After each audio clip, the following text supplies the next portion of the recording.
Good morning, good day, everyone. Welcome to this GEO Equality, Diversity and Inclusion webinar series. Today we are celebrating the International Youth Day. So happy International Youth Day, y'all. The topic of today, of this year actually, is From Clicks to Progress, Youth Digital Pathway to Sustainable Development. And this is a very good fit for GEO, the Group on Earth Observation. My name is Bente Lilja. I'm going to be your host today. And I will take you first through the program. But indeed, we want to give the microphone and the floor to our younger generation. And we are very excited to hear what they are going to tell us, both their personal perspective, and also we will get some taste of what they are doing with Earth observations. Here is the program. Stuart Marsh will present the EDI. You will learn a little bit more about the GEO Equality, Diversity and Inclusion subgroup, and also the topic and how it's related to GEO. And then we have on a row here YouthMappers in action, championing local development through Earth observations with Lindsay Bonsu from YouthMapper in Ghana. Then we have My Journey with Earth Observations, a personal and professional perspective by Samuel Abaka from New Mexico State University, but also Ghana. Youth and Geospatial Science, a pioneering inclusive solution for climate change by Pin Mechayan, and from University of Twente, and also from the Asian Disaster Preparedness Center. And last but not least, we will learn about AquaWatch and the GEO Youth Declaration by Igor Ugashavada from Leibniz Institute of Freshwater Ecology and Inland Fisheries, both from Germany and Brazil in this case. So we have an international panel.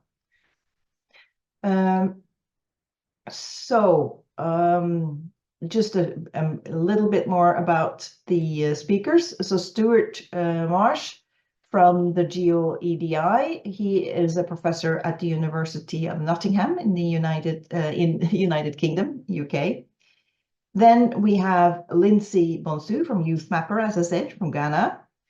You will all learn more about all these speakers because they will tell their personal stories, so we will get a better insight in each of their backgrounds. Samuel Kojo Abaka from Ghana and the United States, Pin from Thailand, and again also Igor from Brazil and Germany. So these are the speakers, and I will not waste more time. Just a quick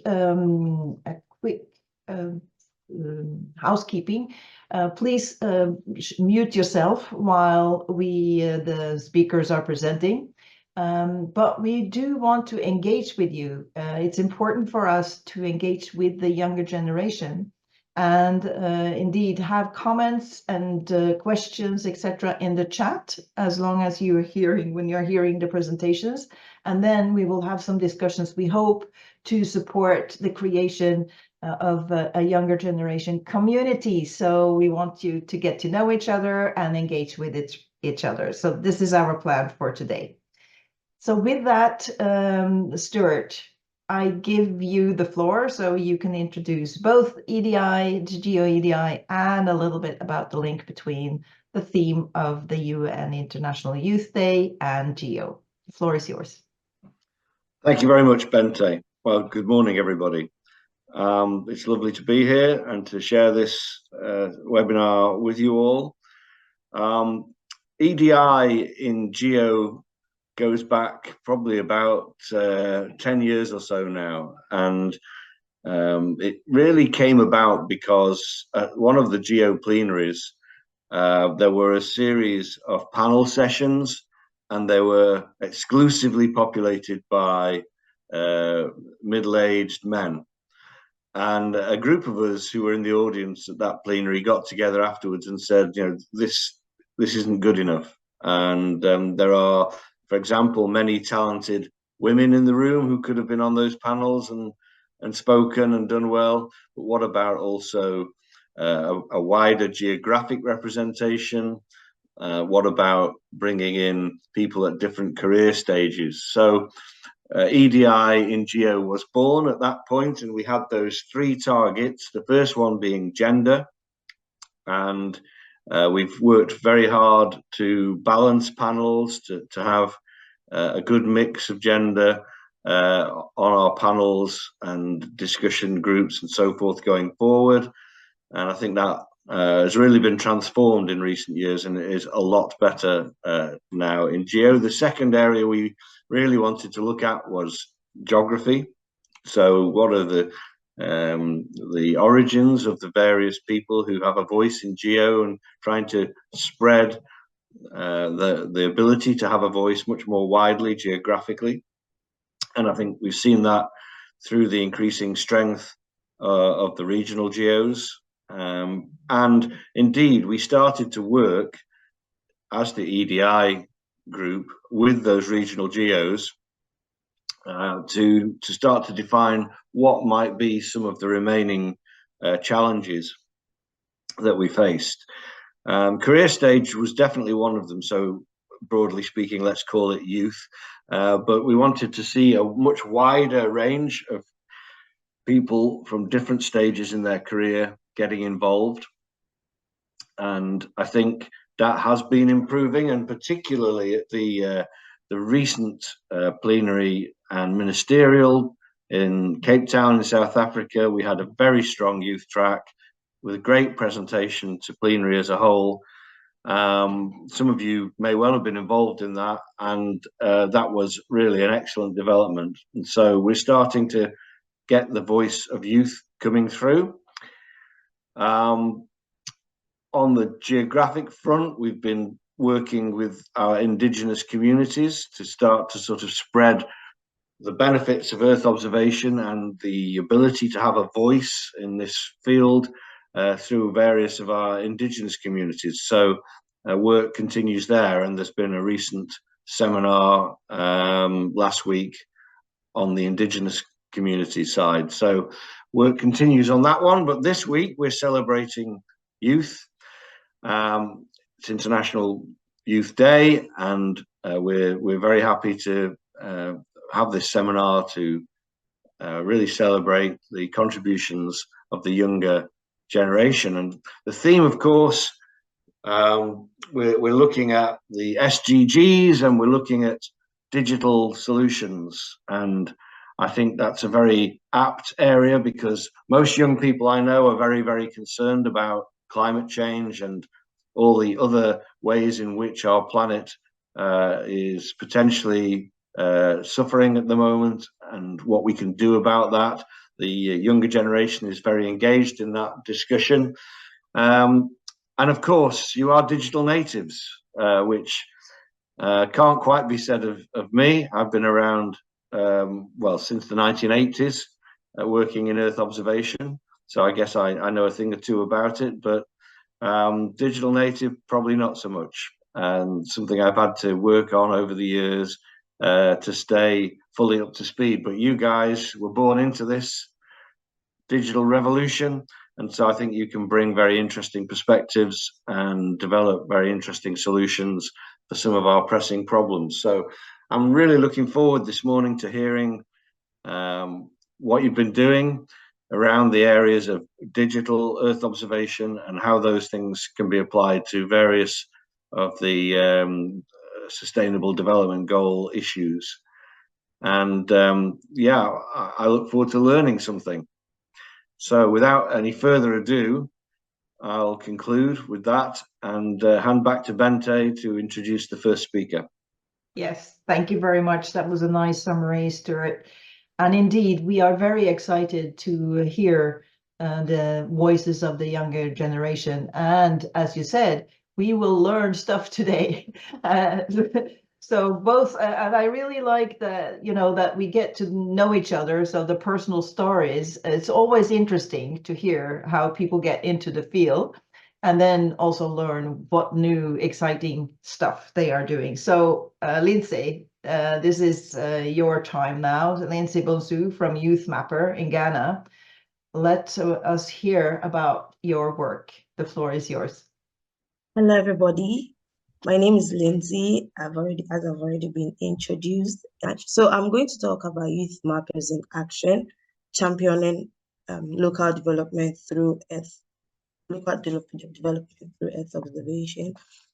And YouthMappers was founded by the GEO Center, that's the USAID GEO Center, including some institutions like ASU, Texas Tech, George Washington, and West Virginia University. We currently are growing, and we are in 406 university-based chapters in 78 countries currently. You may wonder what exactly YouthMappers is. We are a global consortium of student-led, faculty-mentored, campus-based chapters that create open maps for real-world humanitarian and development projects. Our vision is just to cultivate a generation of young people to develop leadership ability and create resilient communities around the world. And we do so by organizing and collaborating and implementing mapping activities that respond to actual development needs around the globe. That's basically about YouthMappers. Then I am a youth mapper from Ghana. I am with the Ghanaian YouthMappers Network, and specifically from the University of Ghana YouthMappers. That's my affiliation. And over the course of the years, some of the activities that we engage in and that we tend to train the students and that we tend to practice are things like drone technology, also mapping with OpenStreetMap, which is a free and open source map of the world. Everybody has access to it. And also mapping with quantum geospatial information systems and AquaWatch. We also do fun stuff because we are young people, we are very enthusiastic, energetic. And so we do things like mapathons that we call them, but they are basically chapter-led mapping parties where we find ourselves munching on some snacks, having just a little party whilst we are mapping and providing maps for the open source community.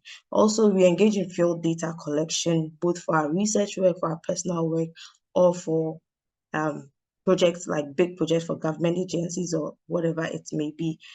Currently, we started the YouthMappers in Ghana GEO Week celebration last year. That was the very first time we had done a YouthMappers GEO Week celebration in Ghana, and we are looking forward to it continuing because we tend to have our YouthMappers indoors, like within themselves, celebrate GEO Week.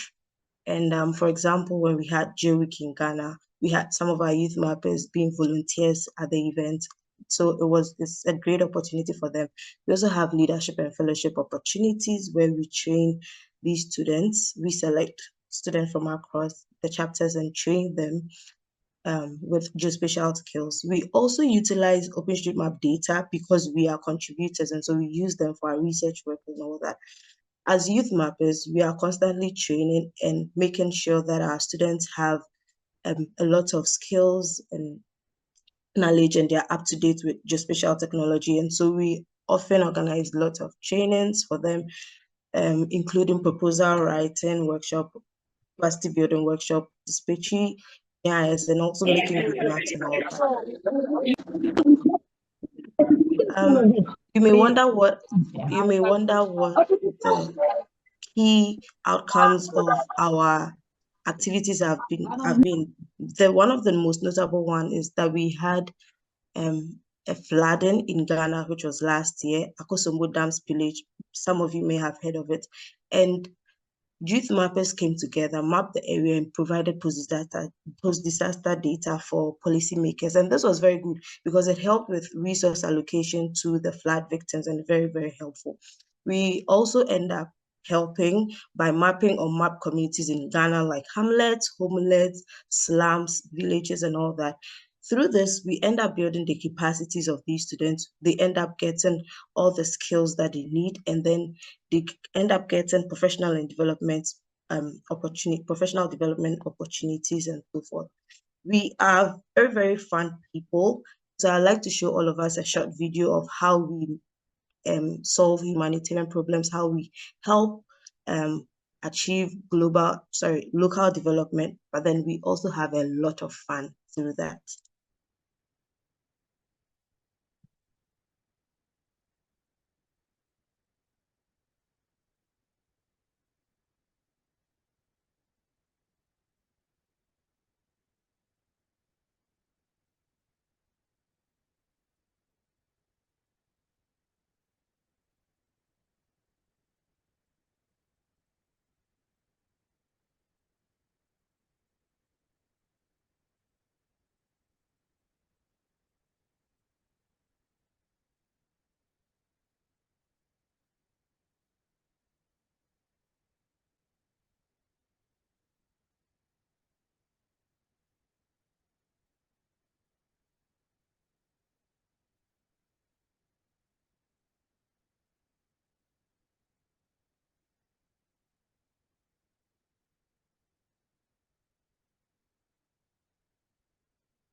All right.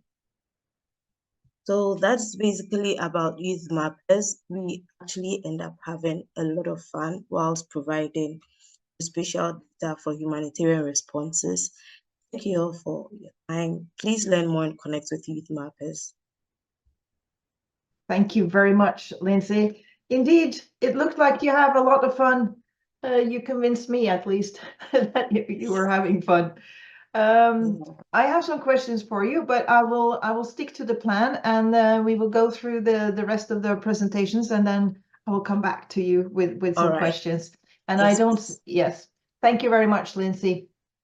Now, we are meeting yet another Ghanaian person, Samuel Kojo Abaka. But he is now working at the New Mexico State University, and he's going to talk about his journey with Earth observations, both a personal and a professional perspective. Samuel, the floor is yours. Good morning from New Mexico. Good day, everyone. I'm honored to be with you guys, discussing the voices of young people who are passionate about using, digital means, technology to address, pressing sustainable issues. As Bente rightly said, Kojo Samuel Abaka, you can also call me Kojo. I am a graduate student, Master of Applied Geography student at New Mexico State University, and I'm happy to be here to share with you my journey with Earth observation, which is from the views or angles of personal and the professional perspective. Growing up in Ghana, I will start with my connection to the environment, then I'll build it to Earth observation. Growing up in Ghana, I witnessed firsthand environmental challenges that threaten our communities, from deforestation to the impact of illegal mining. You can also mention improper disposal of waste, coastal erosion as a result of sea level rise. So at a younger age, I found myself, connected to the environment in a way. So this basically motivated me to pursue a program in geography, bachelor's degree in geography at the University of Education, because I realized that geography is an eclectic subject which can help me to, touch so many areas and within the earth, on earth. So my dad is a fisherman, and I was born in the coastal area. So then the issues of illegal fishing activities has always been on my mind and was always on my mind. So it motivated me to delve into that during my undergraduate days. I looked at how illegal fishing activities was basically having a detrimental effect on marine ecosystems and even the livelihood of artisanal fishers. So from childhood, I developed that passion to address environmental challenges. So my connection to Earth observation, I believe, started bit by bit.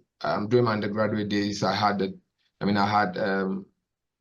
the chance to get involved with geospatial technologies, like GIS, remote sensing, other things, GPS, the drone. Yes, and I also had a little little connection with YouthMappers. It wasn't that deep because I think when it came to our campus, we were about to leave, so I had a few connections with them. And then I think my love for, or my connection with Earth observation deepened when I gained admission to New Mexico State University. Even before I got to the US, my supervisor, who is in the person of Dr. Kara, was like, "Hey, Kojo, I called her and she was like, "Hey, Kojo." Then she introduced me to the Citizen Science Globe program, where even from back home, Ghana, I did tree observation, land cover observation and all that. So it was very interesting. It was interesting to me. So when I got to campus, to the US, I joined, I'm currently working with the New Mexico State University, which is like the state view for America View. So I'm working with her. I'm a STEM educator now, and I now take part in, STEM outreach programs. So the picture here, it's me and Pablo, he graduated from my department last year. We went to El Paso Science Festival, I think it was this year, April, where we were able to at least get kids, high school kids, elementary school kids, and parents involved. I think we got about, AfriGEO was there, so we had about 15,000 school kids coming there in a space of like two days. For me personally, it was this point that I realized that Earth observation could be something that could be used to, help humanities, basically help solve problems on Earth. So, and basically my inspiration with respect to Earth observation was the fact that यार खाना खा रहे हो आप? I'm on. Can you hear me now? Can you hear me? Yes. Go Okay. ahead. So this year I went to I was selected by US National Space Council and USGS to go to Washington for Black Space Week. And when the astronauts were talking, I picked something from one astronaut called Victor Glover. He said, when you are in space and you look at the planet, you realize that the planet is robust yet fragile. Human life is also robust and also fragile. But one thing he said that struck me was, but both of them need us to take care of them. And then as at that moment, even though I'm not an astronomer, I'm a geographer, I situated myself at the fringes. And I was like, okay, so how then do I do certain things to influence, even though I'm not at the center, how then do I do other things from the fringes to influence, have a positive impact on what is going on at the center? So then my research, came into my mind. I'm like, okay, I think I've already started though, so I need to go on with it. With the help of Earth observation, I'm currently looking at the impacts of illegal small-scale gold mining on land cover within 3 selected geographical areas around the River Ofin, which is like Central region and the Ashanti region. So now my inspiration is to, drive and bring about positive change, and to inform sustainable mining practices within my study area and basically at a bigger level within Ghana. And also the main thing is to help protect the planet. And I'm basically, specifically for the Sustainable Development Goals, I'm looking at Goal 6 and Goal 15, which is 15 is life on land. So basically, that's what I'm looking at, the land cover. That is basically my inspiration, in using Earth observation. So this is one of my study areas. This is a graphical representation. So the picture, the 2008 picture is the same study area. If you come here to the second picture and we look at 2013, you could see that mining is taking on, mining is having some effect on the land cover. Then the last picture here is 2023. That is just last year. You could see the changes that are going on within this specific geographical area. So through Earth observation, I'm able to visualize this, and I'll be analyzing these data to at least quantify and detect the changes and quantify what is going on within my study area. And so for me, why Earth observation? I personally believe in the fact that Earth observation is very critical in monitoring our environmental changes. My picture there was, just this summer, we were working at the Honada experimental range in Las Cruces, where we were picking data from monitoring, and picking data from some species. So the species there is Yaka. We were also picking from other species as well. And I'm using Earth observation basically because I have a commitment to my country and to the world and the planet at large, to ensure that we have this global sustainability. So I believe in the fact that through Earth observation, I'm using Earth observation because through that I will be able to deliver my commitment to my community, which is at local level and to the global level. And at least this is basically a way for me to contribute to my quota in the achievement of selected sustainable development goals. And lastly, global collaborations. Now I'm from Ghana. I'm in the United States. I'm now connecting with you guys where we are looking at how to make this world sustainable through, digital means. So this is basically the reason why I'm using Earth observation. And what Earth observation means to me.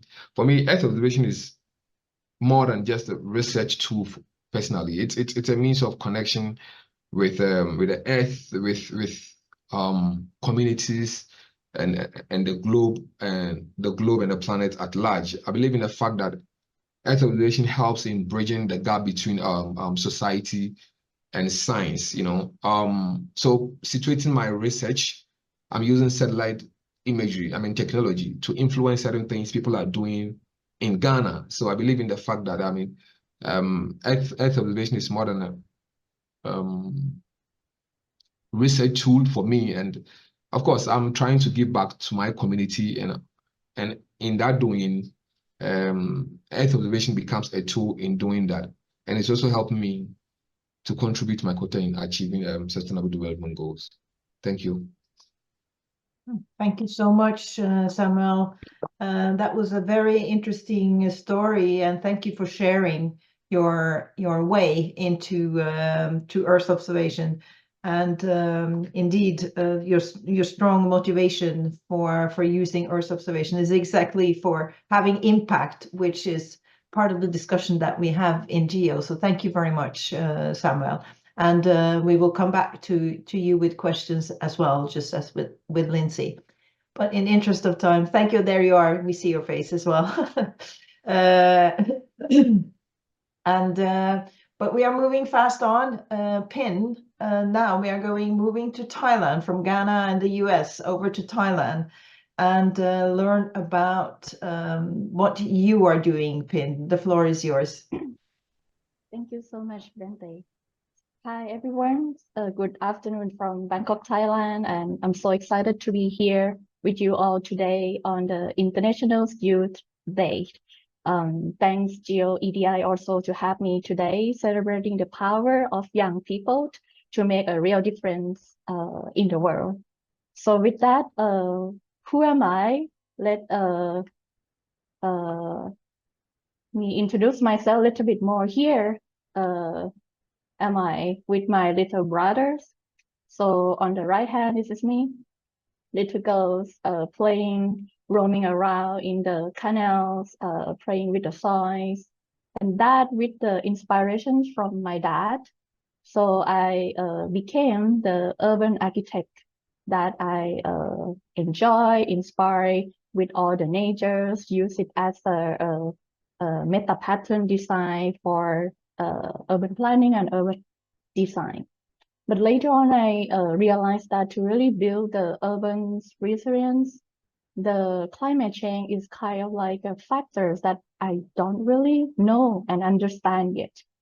So with that, I got a chance. I'm thinking maybe I can study something new to really supplement with what I have been learned before. So I got the chance of the Erasmus Mundus scholarship, continue my master in the different countries, and that major on the flood risk management, study on the hydraulic engineering, completely different world. But then I integrate both science together, and here I am hydrologist. I got a chance to continue my career in Asian Disaster Preparedness Center, ADPC, which is an intergovernmental organization based in Bangkok that focus on the disaster preparedness across Asia and Pacific. And then when I work as a flood modeling, flood, drought, landslide, other related, I realized that, hey, it's not enough. People don't really know what is the next, what are the impacts from that flood map. And those impacts now become the challenge to get the information. And that's how I start to really kind of like expand my skill to use the big Earth data to capture the climate vulnerabilities in different of the dimensions, socio-economic, environmental, and physical environment vulnerabilities. And that's connect me with the gender equality and social inclusion, because it's part, social vulnerability is part of these GESI's areas.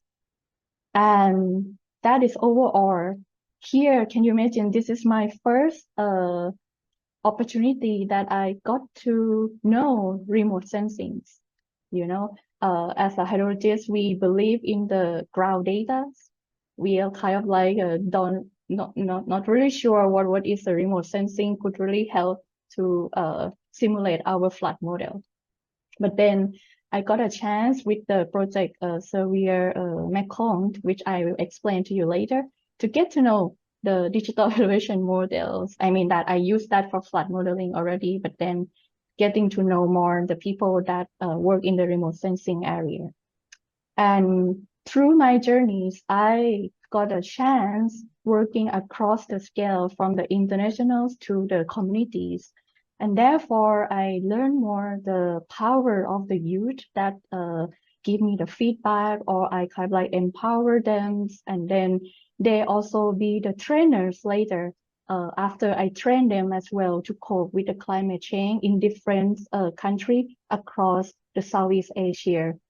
With that, this kind of thing even inspired me more to work toward on utilize the geoscience to cope with the climate change. But then you can see the current situation now that actually the geospatial analytic market is growing year by year, and that creates a huge opportunity for the young professionals. But unfortunately, only the 30% of the youth, especially the females, that choose this pathway or have opportunity to engage. So we need to engage them more, especially the women in the geospatial science. So therefore, one of the programs that I'm working with at the Asian Disaster Preparedness Center is a Surveyor Southeast Asia. It's a project funded by USAID together with NASA. And our motto is connect space to the village to utilize the remote sensing technologies to cope with the various environment issues like weather and climate resilience, water security, agriculture, food security, until air quality and health. So ADPC is a hub for the Surveyor Southeast Asia, based in Bangkok, Thailand. And we utilize the different imageries, different resources to capture floods, drought, landslide, PM2.5, or the deforestation, land use, land cover change. And that we also getting to focus more on how we're gonna really translate the data into the actions. Because of from our experience past 8-9 years, we learned that the information from the remote sensing perhaps is too difficult to the local community to access, understand, and make sure that they can use it to take action coping with the climate change. So therefore, we develop the tools that provide open disaggregate GESI informations, like the X-ray tools that gather different big Earth data. It's not just the Earth observations, but also the social media using the text mining technologies to capture different vulnerabilities dimensions, and also the GEMS to gender equality monitoring tool that provide different GII index in different sectors. And that we integrate that into different existing applications like a flat flood here, as I showed you, that integrate into the flat flood bulletin. Here, the success story that Mekong River Commissions also integrate our disaggregate GESI informations into their flat flood guidance system. So here, just give you a quick look, just example of how we utilize the geospatial informations for various fields. from that disaggregate GEC information, we also integrate with the surface water mapping to identify the potential impact from the flood. This is an example of the success story that World Food Programme also integrate our HIDA flood that provide a surface water map and integrate into their prison system for humanitarian response in Cambodia. Another things like a flash flood I mentioned, you can see here that we developed the rainstorm tracker using the global precipitations dataset, utilize the AI object-based detections and classify the storm severity into the classifications, overlay also with the flash flood index proxies and the X-ray informations that integrate the GEC information and vulnerability informations to identify the potential impact from the flash flood. That is just example that how we utilize the remote sensing to capture various aspects with the climate change. But we, as I mentioned earlier, that we now also put the efforts to really connect space to the village by really hear the different needs, different voice, and use that to improve our climate informations, make sure that we provide inclusive information to the people who need the most. So therefore, the empower communities through inclusive climate actions. Here, example that we also conduct gatherings, the diverse group of the community across the Southeast Asia, hearing the voice from indigenous, minorities group, youth, women, and children, and kind of like do the stock taking of the local knowledge, indigenous knowledge to develop the relationship with the climate informations. Another thing, we also engage you to 3D participatory mapping that I'm going to go in next 2 weeks to kind of like empower the youth to understand how to protect the forest by using this method and also our geospatial information as well. And here, thanks to Lindsay, also that I got to know her and we developed our network connection with the YouthMappers. And therefore, the YouthMapper came to Bangkok for their YouthMapper Leadership Fellow workshops. And I got a chance to present the work within ADPC and Southeast Asia to the youth. And since then, we start to develop and further engagement collaborations together. And I think that's to give you the big pictures of how the power of satellite data and geospatial information really can amplify the diverse voice and shape the service that leave no one behind. And within Southeast Asia and ADPC, we continue to sustain this science to really connect space to the village and empower the youth. So happy International Youth Day. And with that, hands over back to you, Bente. Thank you. Thank you very much, Pin. Again, a very interesting and powerful story and illustrating how diverse your background is. And actually, you have integrated a gender perspective, among others, directly into your work. So thank you very much for that nice example.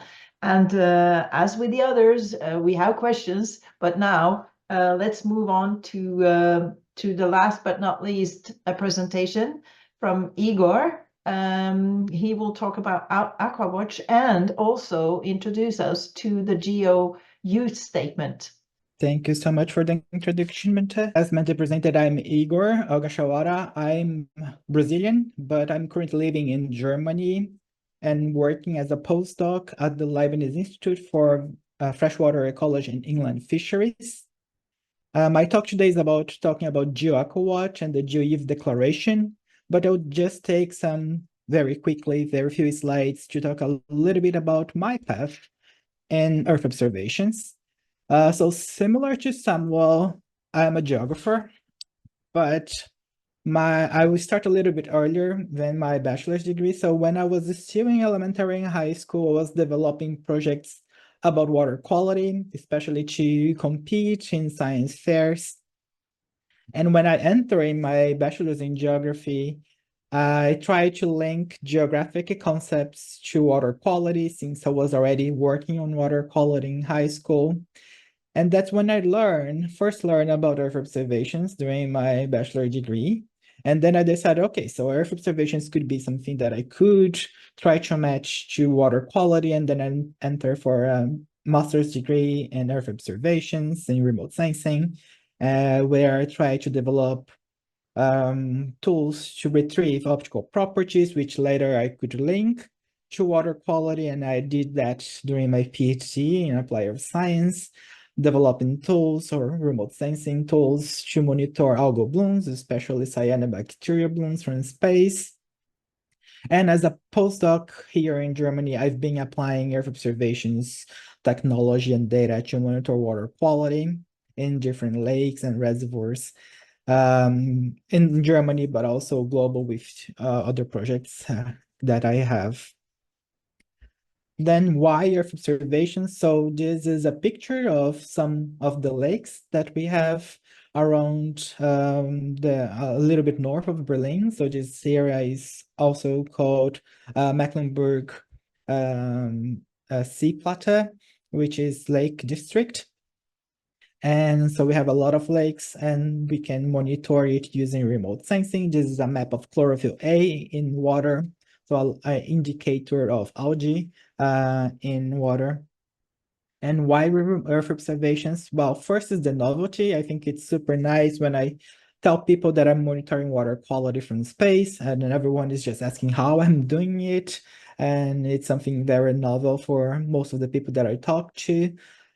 Second part is the challenge. So working with water quality is very difficult, and inland waters makes more difficult because it's a very complex environment, very optically complex. There's a lot of mix of things within the water column. And of course, the third part is the spatial power. As we can see in this image, remote sensing and Earth observations are the only tool that can allow us to monitor that many lakes at the same time. And this path on working on water quality led me to GEO AquaWatch, which is also the first part of my title on my talk today. So GEO AquaWatch, for those who do not know it, it's a water quality community of practices within the group on Earth observations. And our goal is to develop global capacity and utility on remote sensing derived water quality products and data.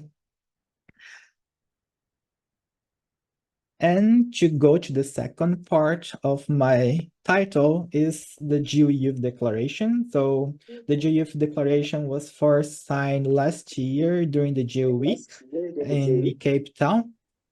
And the idea on the GEO Youth Declaration is how youth and Earth observations can tackle the global challenges that we are currently living, especially related to the climate adaptations.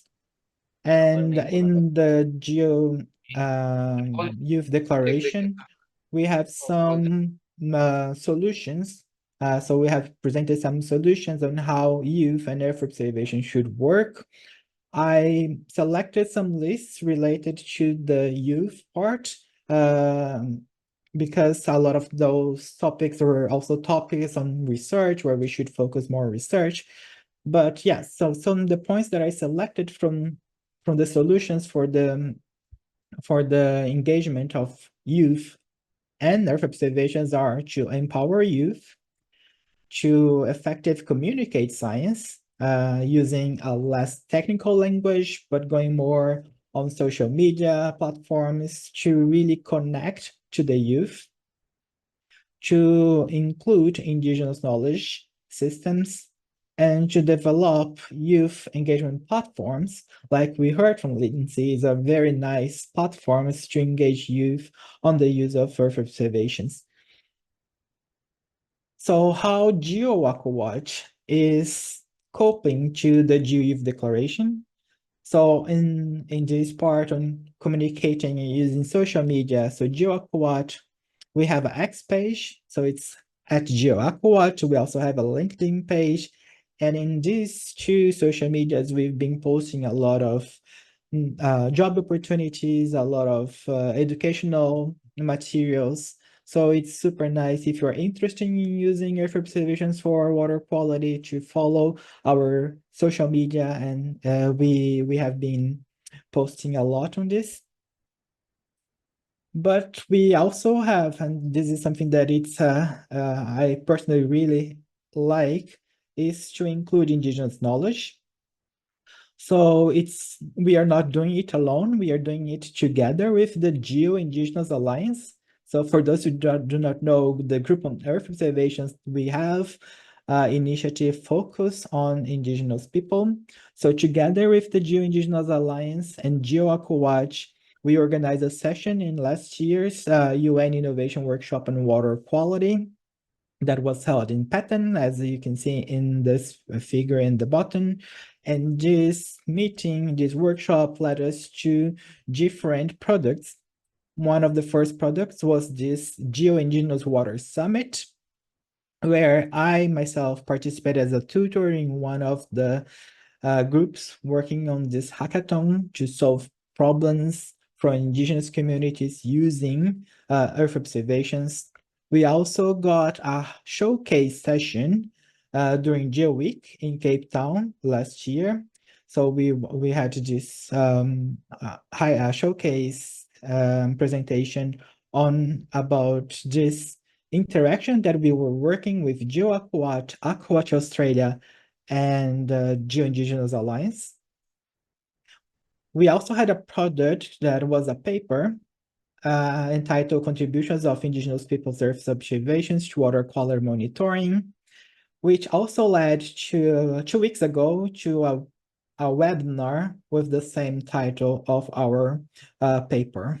So this is how also GEO AquaWatch is tackling this solution proposed by the GEO Youth Declaration. To empower youth, so GEO AquaWatch is doing really well on empowering youth, especially in our initiative. So in terms of GEO AquaWatch community, it is divided in 3 working groups, or 2 working groups: the user working group, technical working group, and the early career society, which I will talk a little bit later. But just to talk about numbers and how GEO AquaWatch is empowering youth, especially in the leadership. So in the GEO AquaWatch management team, we are 11 members. So I am one of the management team members. So we are 11 members, where 5 are early career scientists. So almost half. On the steering committee, we have 10 members and 2 are early career scientists. And we have a GEO AquaWatch Early Career Society, which I will talk about now. So how the GEO AquaWatch Early Career Society started. It always started in our biennial meeting, which was a virtual one in 2022. In this workshop, we had a session to engage early career scientists, and it was moderated by Megan Coffer, myself, and Felipe Lobo. And in this session, we decided to invite our early career, and in fact, in that time was ASLO, Early Career Committee. ASLO stands for Association for Sciences in Limnology Oceanography.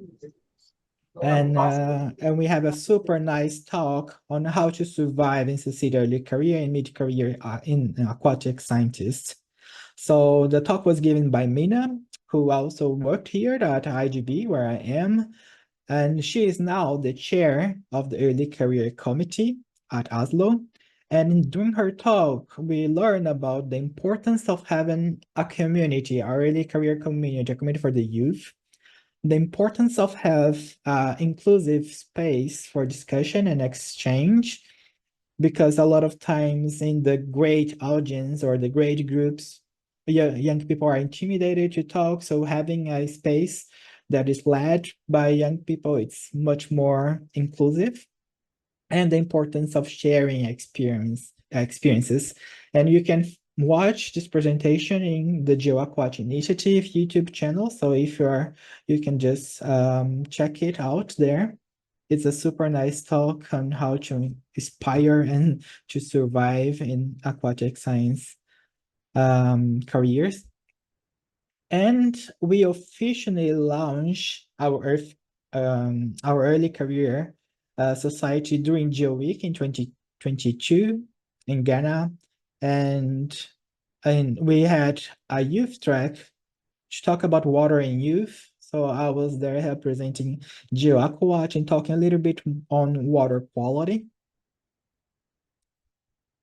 And this is more or less how the GEO AquaWatch Early Career Society works. So we are engaged in 4 different GEO regions. We have representatives from different countries, and we met online every month. So if you want to join us, just contact me or Mary Beth. And we are on our 2nd year of the society. So the first year I was co-chairing it together with Kate Ficas. And nowadays, Megan and Rabia, they are the co-chairs. And the Early Career Society also helps GEO AquaWatch as well to work on the solutions proposed by the GEO Youth Declaration. For example, on developing a systematic youth engagement platform. And this is where we created the GEO AquaWatch Water Talks. The idea is to showcase early career scientists, focusing especially in speakers from underrepresented groups, speakers from the Global South. And we do not only provide a platform for them to present, but we also provide mentoring on communication skills, but also on science discussions, because our idea is to not only build a platform, but also create a professional network where we have a lot of young people or early career people networking to each other. So my take-home messages, I divided it in 2. So starting to GEO initiatives, empowering youth in your initiative is super good. It brings different perspectives, which can help you to become more modern, to help you build your governance of your community. To have a youth community like we are having this early career society is important because it helps you to increase your audience, especially within the youth, and also to create this less intimidating environment. And focus on capacity building to the youth is super important because a lot of times, especially, for example, in my field, which is remote sensing of water quality, there's very few places where we can find material, especially for inland water remote sensing. To the youth, it's important to don't be shy. A lot of people are afraid of talking, are afraid of participating. GEO initiatives are very welcoming, so don't be shy. Try to engage with the GEO initiatives. Also, every perspective matters. A lot of time people, especially the young people, they do not think they have enough material to contribute, but everyone can contribute. Every perspective matters. And us as young people, we are bringing a very different perspective, and it's super important, especially for the GEO initiatives, to involve more young people and get involved in leadership opportunities. So even though you do not have experience, it's super important to always engage in leading these initiatives or leading opportunities. So those are my take-home messages, and I thank you so much for everyone who was listening. Thank you so much, Igor. And in fact, you answered already the question from Matt. And yeah, thank you, Pin. We are just 1 minute after the hour, so we don't have much time to continue the discussion. But indeed, Igor, you gave us a very good example. I think what we call a best practice or a good practice for other activities in GEO, and not only in GEO, but we do want to use these webinars, by the way, to invite more youth and others to join the GEO community. You have all of you speakers today, you have demonstrated the value and how you can make good use of Earth observations in society, covering many different areas, from mapping in Ghana, and I think you, Samuel, you showed even, you know, from fisheries to mining, an example, and AquaWatch, so water management, and PIN, she was showing a very interesting pathway from, you know, urban planning to disaster management, and lots in between. So, an integration also of you gave us a beautiful example of integration also of gender perspectives, and also the indigenous people's perspective. Igor, you came with that example. So it just shows the importance, to me, it shows the importance of actually implementing this equality, diversity, and inclusion perspective in everything we do. We are a bit over time, but for the speakers, will you, now that you heard all the others, we really want you to be a part of a community, to get to know each other. So do you have any comment and questions to each other? I can start very quickly with Lindsay, and then we go to Samuel. Yes, in the order of the presentations. Yes, Lindsay first. I think we should ask Samuel first, because I don't have a question right now. I'll ask him. Okay, Samuel. Yes. Thank you for the opportunity.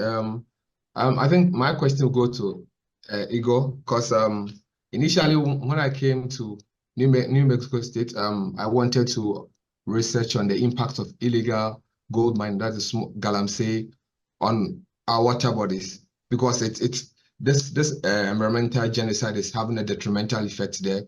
I mean, I quite remember before I came, the Ghana Water Company even said that I think by 2030, if nothing is done about the galamsey illegal small-scale gold mining, Ghana would have to import, I mean, a commodity as cheap as water to augment whatever we have.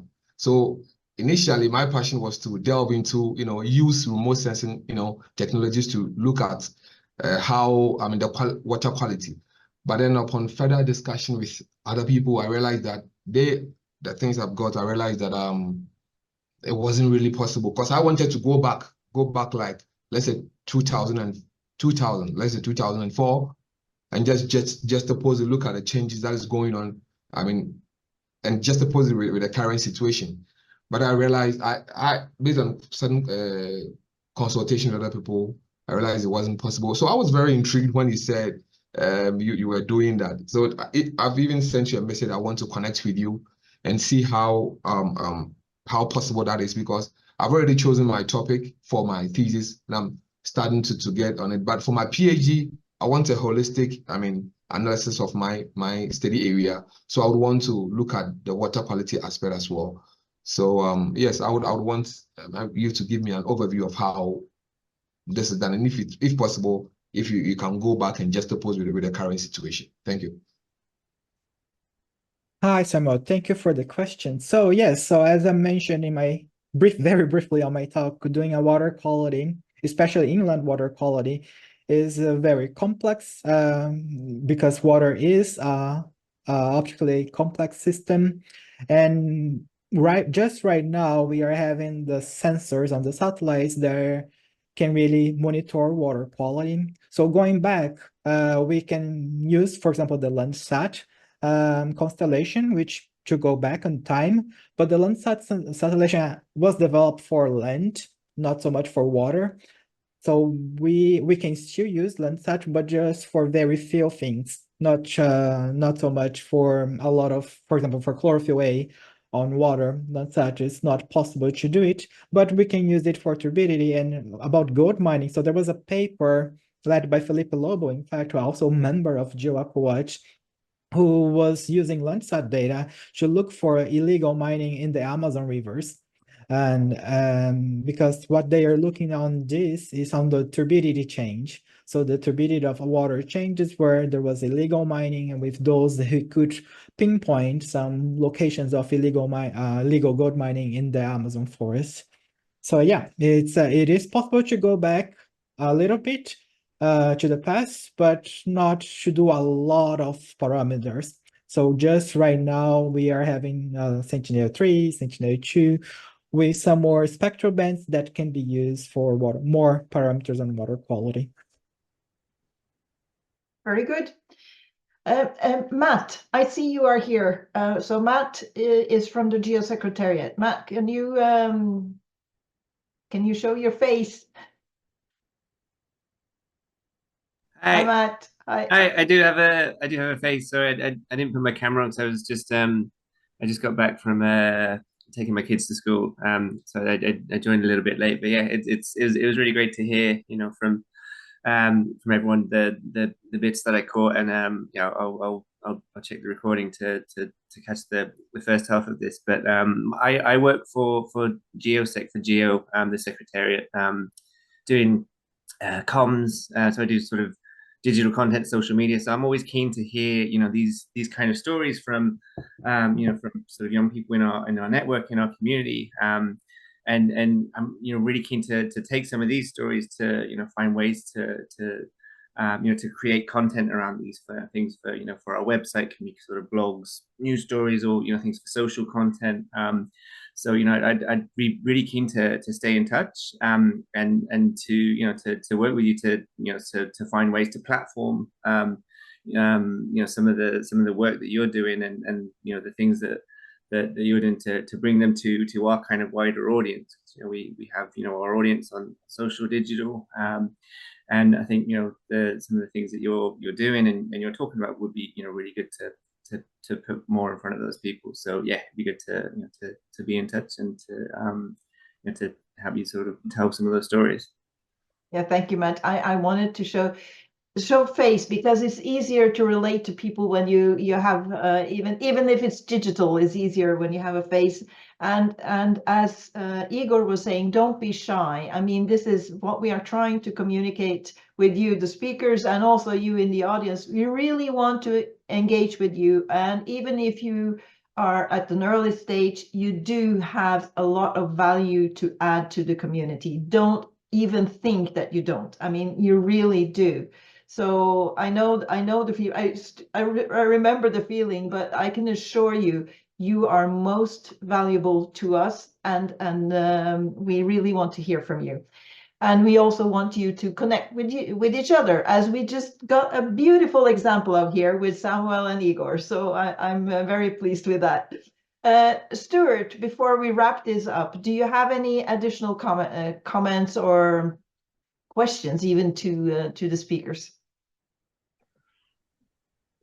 Well, I think that's been a fascinating view across what some of our younger brethren are getting up to. Both, I think, from a personal perspective, what had been their aspirations, why they've taken some of the decisions they've taken and ended up at the places that they've ended up, was interesting, but also the ways that they're using the technology. So I would encourage them to keep in touch, not only within their own youth community, but to start to really make sure that some of this work feeds through into the wider GEO, and makes its rightful contribution. Because people like me are a few years away from retirement, and you know, we strongly need the new generation to be coming through and making their rightful contribution, and you know, GEO really lies with you guys now, going forward. So I encourage you to make that contribution, and but yes, to definitely network and stay in touch, and to see where you can take all of this lovely work that we've just heard about. Yes, absolutely. I think we can conclude that, because we're 10 minutes over the time. So I think, oh, well, Lindsay, sorry. Yes. Yeah, sorry, one last thing. My internet dropped, but I want to stay in touch with Igor, because I have a few things that I would like to ask. We are behind time, so I'll send you an email just to continue. Yes. Let's all stay in touch. And we do have another webinar with some news stories this evening in Central Europe. So it's 5 o'clock UTC, if you can translate that. And then you can hear more stories. So for you all, if you haven't registered all yet, please go ahead and do so if you have the time to join, because there will be more inspirational stories. Thank you so much, everyone. Follow GeoSec on social media. So you stay, that's one way of also staying in touch with everybody. And I hope to see you soon again. Thank you. Thank you. Bye, everyone. Cheers, everyone.